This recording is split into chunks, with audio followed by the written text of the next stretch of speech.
ये देखो कुछ इस तरीके से, कुछ यह हाल हो रखे ट्रैक्टरों के, कुछ इस तरीके से फंस रहा है। राम राम सारे भाई ने। तो अपने थोड़ा सा काम चेंज हो गया है, थोड़ा बाहर की और अंदर की सफाई चल रही है आज। तो थोड़ा इधर वाला जगह साफ की, इधर से सीमेंट के कट्टे वट्टे पड़े थे, जो एक कट्टा पड़ा था जो खाली हो चुका था, जो थोड़ी बहुत सीमेंट बची है वो इसमें डाल दिया हमने। जो आज यूज़ ले लेंगे, जो शोरूम है अपना, उसे थोड़ा बाहर से कंप्लीट करते हैं, बाहर की दीवार वगैरह रेडी करते हैं तो अच्छा रहेगा। वैसे ट्रैक्टर डायरेक्ट कूद रहे हैं तो पार्किंग एरिया बन सकता है शोरूम का, तो आज सुबह सुबह लगते हैं। तो चलो फिर, ये खड़ा क्यों हो रहा है भाई, पता नहीं क्यों हो रहा है। तो बाद में नहाने धोने के बाद मिट्टी हो गई, तो मैंने सोचा कि अभी मिट्टी वगैरह लगेगी, थोड़ा अपने इधर के अंदर की भी सफाई कर लें। थोड़ा सा काफ़ी टाइम हो गया, इधर की मिट्टी वगैरह भी लग रही है काफ़ी सारी चीज़ों पे, लगभग अपने टेबल के अलावा कुछ साफ़ नहीं है, मिट्टी काफ़ी ज़्यादा लग रही है क्योंकि इधर से खुला ही रहता है ना, इसलिए डायरेक्ट मिट्टी उड़ के आती रहती है। अब तो ज़्यादा ही आएगी गर्मी में, अब हवाई चलेगी। चलो फिर, थोड़ी अंदर की चल रही है, थोड़ी बाहर की चल रही है, अपने बाहर भी साफ़ सफाई कर ली। ये कुछ ज़्यादा ब्राइटनेस हो रहा है, बाहर का दिख रहा नहीं वही। तो बाहर की भी चल रही है, सड़कें वगैरह पानी से साफ़ की है और शोरूम के चारों तरफ पानी डाल के साफ़ किया, क्योंकि दीवार निकलेगी तो अच्छे से सेट हो जाए। तो ये बची हुई सीमेंट है, ये ज़्यादा टाइम तक रहेगी तो फिर ख़राबी होगी, तो थोड़ा बाहर भी काम हो जाएगा, थोड़ा अंदर की साफ़ सफाई भी कर ले, थोड़ा यहाँ का ऊपर का भी थोड़े जाले वाले लगने लगते, काफ़ी टाइम हो गया। तो गर्मियों में की थी, वापस गर्मी आ गई, इस ठंड के मौसम में की नहीं साफ़ सफाई, तो वही है। थोड़ा अभी थोड़ा सामान को इधर उधर करेंगे और इधर की अच्छे से साफ़ सफाई करेंगे। तो चलो फिर लगते हैं, थोड़ा आज साफ़ सफाई हो जाए, फिर थोड़ा शोरूम पे बाहर काम करेंगे और फिर ट्रैक्टरों पे इनका देखेंगे कैसे क्या करना है। तो अपने लगभग 4 ट्रैक्टर तो रेडी है, वैसे यूज़ ले सकते हैं। तो स्वराज 744 उसकी मोटर चेंज होगी और कुछ नहीं होगा। और अपने वैसे तो लगभग सब में तो कुछ ना कुछ दिक्कत है। जॉन डियर को छोड़, जॉन डियर अपना बिल्कुल रेडी है और स्वराज 855 भी बिल्कुल रेडी है। इन दोनों ट्रैक्टरों में कोई दिक्कत नहीं है। और 4x4 महिंद्रा न्यू हॉलैंड में भी कोई दिक्कत नहीं, वो भी रेडी है। यानी लगभग 3 ट्रैक्टर एकदम ओके कंडीशन में अपने पास। तो इनमें कुछ 3 में तो कुछ देखने की ज़रूरत नहीं है। और बच्चे कितने, 2 ट्रैक्टर नीचे पड़े, स्वराज और महिंद्रा 4x4, और एक ये 4x4 नहीं है जो खुला हुआ पड़ा है, तो इसमें रिसीवर चेंज करना है और आगे गेयरबॉक्स थोड़ा एडजस्ट करना है, आगे स्टीयरिंग का, और कुछ नहीं।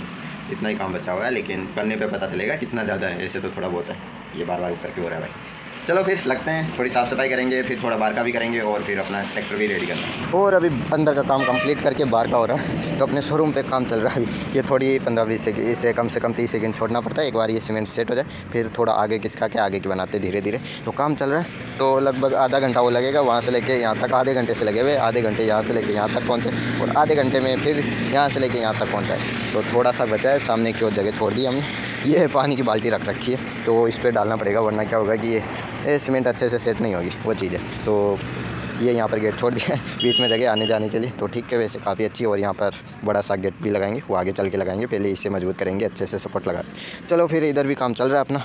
और जो भी पानी इसके अंदर बारिश का पानी इकट्ठा होगा ना, वो आगे सामने की ओर से निकल जाएगा और पीछे से वैसे पानी आएगा नहीं, क्योंकि पीछे भी एक दीवार बनने वाली है। चलो फिर करते हैं, टाइम भी लगेगा, मेहनत भी लग रही है, दोपहर के अंदर लग रहे हैं। ये देखो सर पे सूरज, और गर्मी भी बहुत ज़्यादा हो रही है। वहाँ पे छाँव आ रही है, बस जहाँ पे हम काम करें यहाँ पे नहीं आ रही। और अब जाके हुआ अपना काम कंप्लीट, तो सारे अच्छे से धो दिए। ये थोड़ी बची हुई सीमेंट से हमने ईंटें बना दी, लगभग होगी ये 50-60 के लगभग ईंटें, तो ज़्यादा ही हो सकती है, तो गिनी नहीं। जो बचा था लास्ट में मसाला, उसी से ये बना दी। और अपने इसके चारों तरफ होने के बाद में थोड़ा सा अपना घर का ये ठीक कर दिया अच्छे से। ये फूटा हुआ था, ट्रैक्टरों से फूट गया था इधर उधर, पहले थोड़ा 1-2 बार पेड़ लग गया, उससे फूट गया मेरे भतीजे का, तो वो ऐसे चलता है।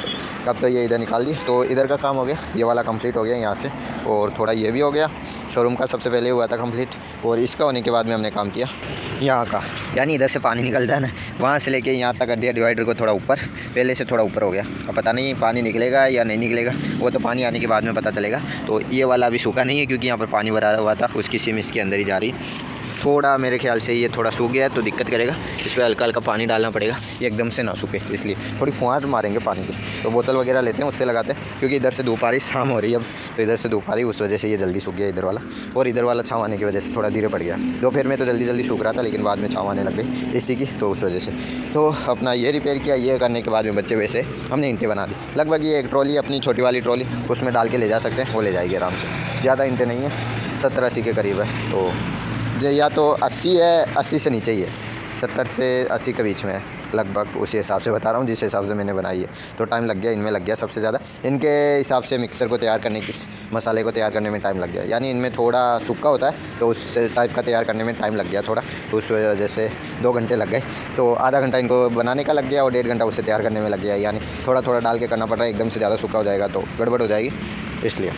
और अंदर की सफाई होने के बाद में थोड़ा सा मोटर पे काम करने का सोचा है, लेकिन ये थोड़ा मैंने सोचा कि बाद सबसे पहले सफाई करने के बाद में इन पे लगा, लेकिन ये कुछ समझ नहीं आ रहा था कैसे करूँ इसे रिपेयर। तो मैंने इसे छोड़ो, हम सबसे पहले बाहर शोरूम का काम निपटा लेते हैं। वो निपटाया और सारा काम निपटाते शाम हो गई। चलो फिर थोड़ा अब इसको भी देख लेते हैं, इसको कैसे क्या रिपेयर करना है। ये वाला मोटर का पार्ट तो रिपेयर करना ही हमें, तो इसलिए क्योंकि पावरफुल मोटर चली जाएगी, ये नहीं लगेगा। तो अपने जब तक ये वीडियो आज एडिट किया था, कल जो हमने जो यहाँ पे जॉन डियर का लॉन्ग वीडियो पावर टेस्टिंग का शूट किया, अभी एडिट करके अभी अपलोड किया है, उसे कल शूट किया था, तो अभी अपलोड हो रहा है अभी। तो इसी चीज़ में जब तक डाउनलोड हो रहा था एडिट होके, तब तक मैंने सोचा कि यहाँ पे थोड़ा ट्रैक्टर ही चला ले, उतनी देर क्या करेंगे।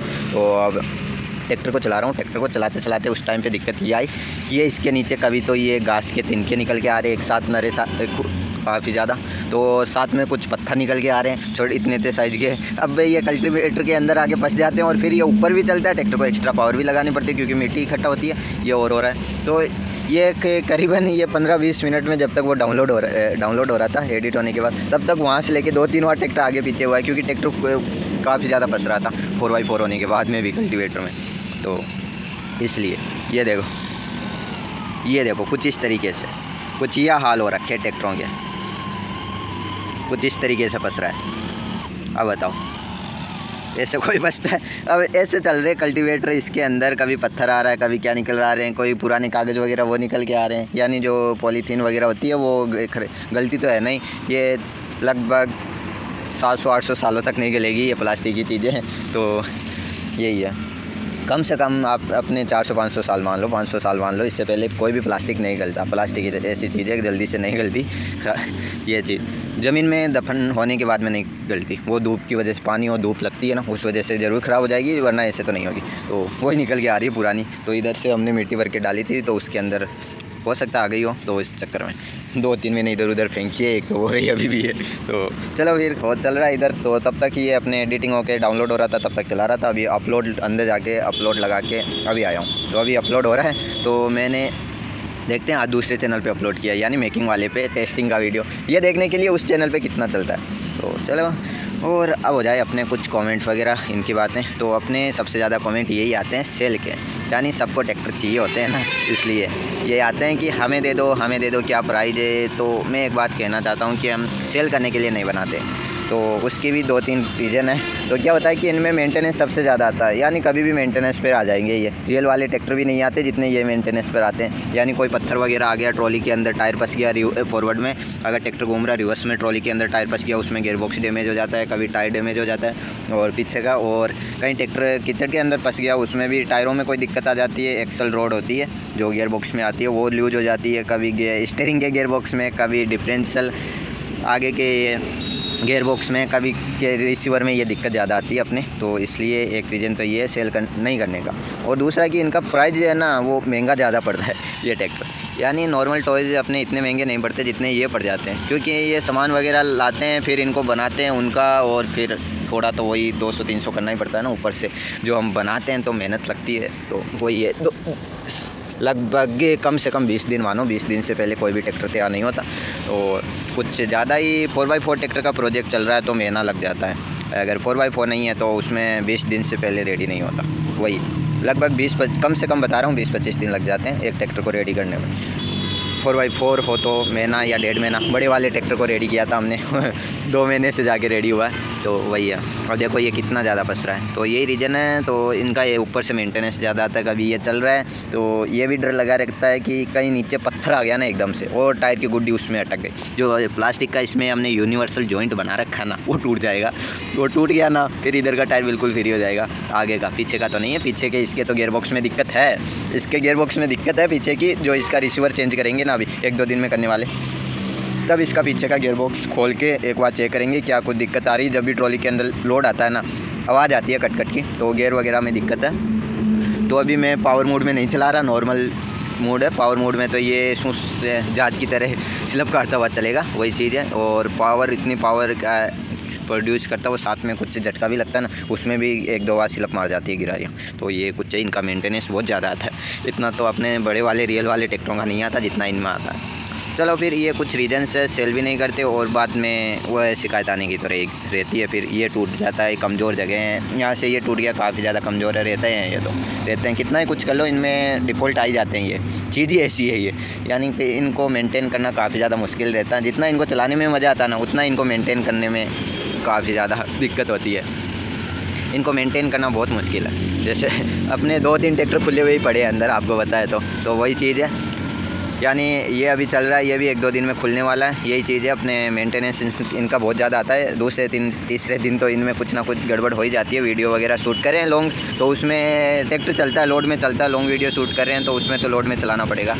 उस दिन हम वहाँ से उस जगह से अपने न्यू हॉलैंड के पीछे ट्रॉली भर के लेके आए थे, यहाँ पर इंटेल आके डाली थी। यहाँ के न्यू हॉलैंड थोड़ा पस भी गया था और साथ में उसका रिसीवर का बैटरी का वायर टूट गया था, तो सोल्डिंग वाली जगह से टूट गया था, तो बिल्कुल काम में नहीं आया। फिर हमने ये ट्रैक्टर लगा के निकालने की कोशिश की, लेकिन उस टाइम पे झटका लगने की वजह से पहली बार दिक्कत गियरबॉक्स में पीछे की उसी जगह आई थी। यानी यहाँ से ट्रॉली निकाल रहे थे, बड़ी वाली ये खड़ी है ये वाली, तो उसी टाइम पे क्योंकि इंटों की भरी हुई थी, लगभग 16-17 किलो वेट है इंटों में, तो इसलिए तो इतना सारा वेट एक सिंगल टायरों में ट्रॉली है, तो वही है ट्रैक्टर पे भी आता है। और एकदम से फंस गई थी, टायर खड्डे में चला गया था, और साथ ही साथ बॉडी पे भी टच होता है टायर ज़्यादा लोड आने से, क्योंकि बेरिंग वगैरह डाले हुए नहीं है, अब डालेंगे बेरिंग, तो पहले बनाई थी तब तो ये थोड़ा सा बेरिंग नहीं डाले हुए तो टायर थोड़े तिरछे हो जाते हैं, वही दिक्कत। चलो काफ़ी अच्छे से चल रहा है, चलाने में काफ़ी ज़्यादा अच्छा लग रहा है, लेकिन वही है थोड़ा ध्यान रखना पड़ता है। ये लो आपके सामने हो गया कांड, अब बताओ। यानी आपके सामने अभी बता रहा हूँ और अभी देख लो, अभी इसके टायर गए, यानी आगे के टायर काम करना बंद कर दिया। ये लो अब बताओ ये इनका पता नहीं है कब तक चलेंगे, अब क्या दिक्कत आई है पता नहीं। अब देख लो आपके सामने, अभी इतनी देर हम चला रहे थे और एकदम से ये दिक्कत आ गई कि ट्रैक्टर चलना ही बंद हो गया। देखो दिक्कत ऐसे आती है इन ट्रैक्टरों में, तो पीछे के गियरबॉक्स में दिक्कत थी, आगे के गियरबॉक्स में दिक्कत आ गई। अब ये देखो यानी इसीलिए थोड़ा सा कि आप रिक्वेस्ट तो करते हैं, लेकिन मुझे भी अच्छा नहीं लगता मना करते हुए, लेकिन दिक्कत आती है, बहुत ज़्यादा दिक्कत आती है। देख लो अभी मैं एक्सप्लेन कर रहा था, अभी इनमें दिक्कत आ गई। यानी ज़्यादा से ज़्यादा इसे चलते हुए 15-20 मिनट हुई होगी, क्योंकि थोड़े टाइम मैं पहले चला रहा था इसे, 10-15 मिनट पहले चलाते हुए हो गई, तो अभी और हो गई। अब देखो कुछ इस तरीके से अभी चला, अभी वापस रुक गया, कुछ ये दिक्कत आ रही है अब निकल के, तो थोड़ा मुझे भी अच्छा नहीं लग रहा है। क्योंकि अभी ये सोचो कि वीडियो के बीच में हम वीडियो शूट कर रहे हैं, उसमें ये वाली दिक्कत आ जाए तो क्या होगा।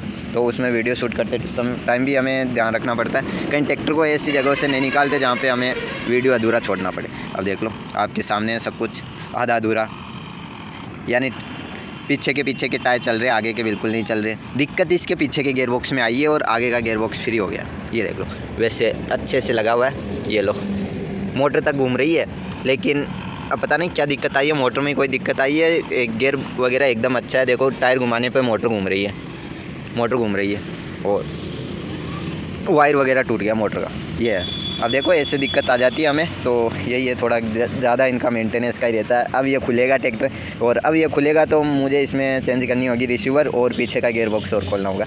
आगे का तो खुलेगा ही, क्योंकि वायर लगाने हैं मोटर के, वो टूट जाते हैं, ज़्यादा हिलता है ना, तो आगे का अलग है गियरबॉक्स, मोटर वगैरह सब कुछ आगे की अलग है, पीछे का अलग है। जो एक मोटर पर ज़्यादा लोड नहीं आता, और सिंगल मोटर रहेगी तो सिंगल गियर पे ज़्यादा पावर लगेगी, तो वो गियर जल्दी वैसे ख़राब हो जाता है। तो इस तरीके से अब देखो इसमें दिक्कत आ गई आपके सामने, तो यही है, इनको मेंटेन करना बहुत मुश्किल है, तो इनकी रिपेयरिंग ज़्यादा आती रहती है। तो अभी अंदर चल रहे रिपेयरिंग का काम, और दूसरा और आ गया। और 2 दिन ये है कि इनके पार्ट मिलते नहीं हैं, तो अभी इसमें गियर वगैरह का दिक्कत हुआ है। तो जैसे गियर वगैरह ख़राब हो गए तो हमें ये करना होगा कि RPM भी हम गियरों की मदद से ही मैच करते हैं और बाद में टायर लगाते हैं। तो पहले RPM भी मैच होनी चाहिए आगे के और पीछे के टायरों के, तब जाके ट्रैक्टर काफ़ी अच्छी परफॉर्मेंस रहती है। जैसे स्वराज में दिक्कत आगे के और पीछे के टायरों के RPM मैच नहीं हो रही, यानी ऐसा नहीं कि टायरों की आगे की और पीछे की घूमने की स्पीड बराबर होनी चाहिए, लेकिन जिस साइज़ के टायर लगे हुए होंगे ना, उस हिसाब से RPM सेट होनी चाहिए कि मिट्टी ज़मीन पर घिसते हुए ना चले टायर। तो इसी हिसाब से RPM सेट करने पड़ते हैं। वो सेट करने के लिए काफ़ी सारी चीज़ें देखनी पड़ती है, यानी आराम से चला के चेक करना पड़ता है दोनों टायरों पे, आगे के पीछे के। तो वैसे तो RPM से अलग अलग रहते हैं, पीछे के कम रहते हैं, आगे के ज़्यादा रहते हैं, लेकिन ज़मीन पर रख के मिट्टी में रख के फिर चला के देखते हैं, कहीं ऐसा तो नहीं है कि हाँ टायर आगे के कम है RPM, पीछे के ज़्यादा है, या पीछे के कम है आगे के ज़्यादा है। वो मिट्टी में रख के सीधा चला के देखते हैं ना, पता चल जाता है, क्योंकि जिसके आरपीएम ज़्यादा होंगे वो टायर स्लिप करता हुआ चलेगा, जिसका कम होगा वो घिसता हुआ चलेगा। वही है, आरपीएम नहीं मैच नहीं हो रहा तो ऐसे पता लगाते हैं। तो कुछ इसी वजह से आपके सामने इसका मेंटेनेंस आ गया। अब ट्रैक्टर खोलेंगे, इसे देखेंगे क्या दिक्कत आई है। तो यही 1-2 रीज़न है, तो बाद में मेरा भी मन नहीं करता। तो पहले मैंने सोचा था जब अपना 855 बनाया था स्टंट वाला, इसे सेल करें, लेकिन उसमें दिक्कत आ रही थी। कभी कहीं जाके टकराते ही क्या होता है कि इतनी ज़्यादा स्पीड है और साथ ही साथ पावर भी है ट्रैक्टर में, यानी भरी हुई ट्रॉली इधर उधर ले जा सकता है। अब क्या होता है कि इतनी स्पीड में जाके कहीं भी टकराता है ना आगे का टायर, तो टायर भी थोड़ा बड़ा डाल रखा है, तो कहीं भी टकराता है ना डायरेक्ट स्टीयरिंग का एक्सल तोड़ देता है, आगे का टायर का एक्सल तोड़ देता है, उसमें आती है दिक्कत। तो एक्सल तोड़ने के बाद में फिर से बना के रेडी करना पड़ता है, और ये सब कुछ अपना चलता रहता है। एक्स्ट्रा बना के रखे हुए भी नहीं है, क्योंकि वो अलग अलग साइज लगती है यार ट्रैक्टर में, एक साइज़ का नहीं है, किसी में थोड़ा सा बड़ा लगता है, किसी में थोड़ा सा छोटा है। एमएम में फ़र्क आता है, तो एमएम में फ़र्क आता है तो लूज रहता है, कोई टाइट रहता है, तो उसमें भी दिक्कत आती है। तो इतना सारा काम देखना पड़ता है, तब जाके एक ट्रैक्टर रेडी होता है। तो बना के रेडी करने से सबसे ज़्यादा मुश्किल है इनको मेंटेन करके रखना, कि हाँ कोई दिक्कत आ रही तो छोटी सी भी आवाज़ में भी फ़र्क आ रहा है ना ट्रैक्टर में, तो भी खोल के देखना पड़ता है फ़र्क क्यों आया है, कुछ टूटा उटा तो है नहीं अंदर, ये सब कुछ चेक करना पड़ता है, वरना कहीं आगे चल के काफ़ी ज़्यादा बड़ी प्रॉब्लम निकल के आ सकती है अगर टाइम पे चेक नहीं करे तो। चलो फिर अपना महिंद्रा में तो आ गई दिक्कत, इसका आपके सामने अभी बता रहा था और आपके सामने इसकी दिक्कत निकल के आ गई, क्या प्रॉब्लम हुई है क्या कुछ हुई है ये खुलने के बाद में पता चलेगा। तो चलो मोटर तो अच्छे से रेडी है, मोटर भी कोई दिक्कत नहीं है, मोटर में कोई वायर वगैरह सोल्डिंग क्या कि ये आगे का हिलता है तो वायर भी हिलते हैं, तो अकड़े हुए रहते हैं। सर्दी का मौसम अभी हल्की फुल्की सर्दी तो रहती है, तो वायर टाइट रहते हैं, तो उस वजह से सोल्डिंग वाली जगह से हिलते हैं ना, तो वो टूट जाते हैं, वही दिक्कत है। अब पीछे के टायर चल रहे हैं और कुछ चल रहा नहीं है इसमें। चलो फिर, और ये थोड़ा सा अपने इसका मेंटेनेंस आया अच्छे से निकल के, तो इसको रिपेयर करना पड़ेगा। अब इसमें साथ ही साथ रिसीवर भी चेंज करने वाले, तो आगे का भी वायर वगैरह टूटा वो भी अच्छे से सोल्डिंग कर देंगे, और पीछे का गियर बॉक्स खोल के चेक करना कि इसमें क्या दिक्कत है, कि इतना आवाज़ क्यों करता है, और थोड़ा गिरारी भी स्लिप हो जाती है एक दूसरे के ऊपर से, तो इसमें भी गियर में क्या दिक्कत आई है वो भी देख लेंगे। तो ये सारा काम होगा और ट्रैक्टर पूरा खुलने वाला है। तो वायरिंग तो चेंज मेरे ख्याल से नहीं होगी, तो बैटरी डालने वाला वायर थोड़ा लंबा करना पड़ेगा, क्योंकि उसका मेरे ख्याल से छोटा है थोड़ा, तो वो वायर यहाँ से निकल के आगे शेप के अंदर आ जाए, बस इस हिसाब से सेट करना। तो देखते हैं आ पाएगा या नहीं आएगा, तो हमें ये वाला ही डालना पड़ेगा, ये वाला इसमें जो सॉकेट लगा हुआ है तो ये वाला ही डालना पड़ेगा, और आगे कुछ सॉकेट वगैरह वो लगाना पड़ेगा। उसमें सॉकेट लगा हुआ है तो मैंने सोचा कि क्या ही, तो देखते हैं फिर। और इसमें थोड़ा अपग्रेड वगैरह होंगे, तो रिसीवर चेंज होगा तो वायरिंग फिर से होगी, और वो भी है लाइटों का, और 1-2 लाइटें और ऐड हो सकती है, क्योंकि रिसीवर में कुछ से लाइटों का ऑप्शन भी है इसलिए। चलो फिर, आज थोड़ा नुकसान भी हो गया तो इसे भी देखना पड़ेगा, इसे आज नहीं खोलेंगे, 1-2 दिन के बाद में खोलेंगे। तो अब तो ये भी चलने के लायक नहीं रहा। चलो फिर मिलते हैं कल, आज के लिए बस इतना ही, तब तक के लिए बाय।